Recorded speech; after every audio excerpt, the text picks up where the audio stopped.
175 ካሬ G+3 ማንም ያልኖረበት አዲስ ቤት ይዤላችሁ መጥቻለሁ። የቤቱን ጠቅላላ ዋጋ የቪዲዮ መጨረሻ ላይ ያገኙታል። ቤቱ ልክ እንደምታዩት ሁለት መኪና ዘና አድርጎ ማቆም የሚችል ሲሆን ወደ ውስጥ ስንገባ በቆንጆ ዲዛይን የተሰራ ለቀቅ ያለ ኦፕን ዳውን እናገኛለን።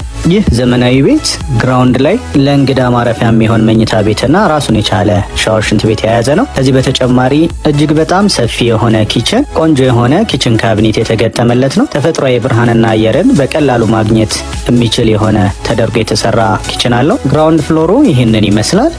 ወደ መጀመሪያው ፍሎር ስንወጣ ለቀቅ ያለ ደረጃ አለው። በቆንጆ ሁኔታ የተሰራ ሙሉ ለሙሉ ኦፕን ዳውኑን እንዲታይ ተደርጎ ነው የተሰራ። ፈርስት ፍሎር ላይ የምናገኘው ይህንን የመሰለ እጅግ ሰፊ የሆነ ሳሎን ከኦፕን ኪችን ጋር ነው።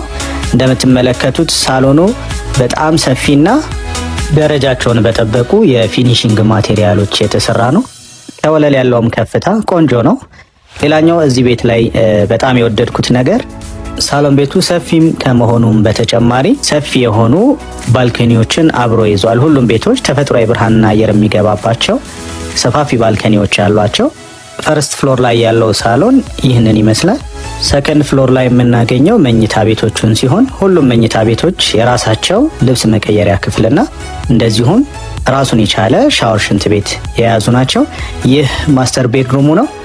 ማስተር ቤድሩሙ ራሱን የቻለ ባልከኒ ያለው፣ ከዛም በተጨማሪ ደግሞ ሰፊ የሆነ ባዝ እንደዚሁም ደግሞ ልብስ መቀየሪያ ድሬሲንግ ሩም ያካተተ ነው። ከአጠገቡ ሰፊና ዘመናዊ የሆነ ባዝሩም የሚገኝ ሲሆን በቆንጆ ፊኒሺንግ ማቴሪያል የተሰሩ ናቸው።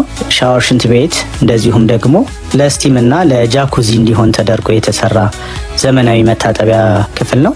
ከዚህ ቀጥሎ የምንመለከተው ተጨማሪ መኝታዎቹን ነው። የልጆች መኝታ ራሱን የቻለ የልብስ መቀየሪያ ክፍልና እንደዚሁም በቆንጆ ፊኒሺንግ ማቴሪያል የተሰሩ መታጠቢያ ክፍሎች ያሏቸው መኝታ ቤቶች ናቸው። ሁሉም መኝታ ክፍሎች በቂ ተፈጥሯዊ ብርሃንና አየርን የሚያገኙባቸው መስኮቶችና እንደዚሁም ሰፋፊ በረንዳዎችን የያዙ ናቸው። ሌላኛው የተለያዩ ፕሮግራሞች የሚሆን ሩፍቶፕ ቴራስ አለው። የከተማውን ቪው በደንብ መመልከት የሚቻልበትና አንዳንድ ፕሮግራሞች ሲኖሩ መጠቀም የሚያስችል ሰፊ ሩፍቶፕ አለው። ይህ G+3 175 ካሬ ላይ ያረፈ ለቡ ላይ የሚገኝ ዘመናዊ ቤት ጠቅላላ ዋጋው 50 ሚሊዮን ይባላል። ትክክለኛ ገዢዎች ድርድር አለው። ይህን ዘመናዊ ቤት ለማግኘት በሚከተሉት አድራሻዎች ይደውሉልን።